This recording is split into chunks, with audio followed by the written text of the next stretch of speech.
ही बघा मस्त भेळ तयार झालेली आहे। दिसायला पण किती छान दिसत आहे। चवीला एक नंबर लागते। आपण बाहेरच्या भेळवाल्याकडे जशी भेळ मिळते तशी सुकी भेळ घरच्या घरी कशी करायची ते पाहणार आहोत। रेसिपी नेहमीप्रमाणे खूप साधी आणि सोपी आहे। चवीला ही भेळ एक नंबर लागते आणि बनवायलाही खूप सोपी आहे। फरसाण, कुरमुरे, कांदा, टोमॅटो हे सर्व पदार्थ आपल्या भेळमध्ये आपण घालतोच, तरी पण बाहेरच्या भेळवाल्यासारखी चव आपल्या भेळला येत नाही। त्यामध्ये ते एक सिक्रेट मसाला घालतात। तोच मसाला कसा बनवायचा तेही या रेसिपीमध्ये मी सांगितलेले आहे।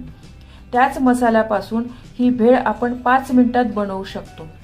हा मसाला एकदा बनवला तर फ्रीजमध्ये महिनाभर चांगला राहतो। आपल्याला भेळ खाण्याची इच्छा झाली तर पटकन आपण भेळ बनवू शकतो। चला तर वेळ न घालवता पटकन ही सुकी भेळ कशी करायची ते पाहूया। पूर्ण रेसिपी पाहण्यासाठी माझ्या फोटोच्या खालील त्रिकोणावर क्लिक करा, जेणेकरून तुम्ही त्या रेसिपीवर जाल।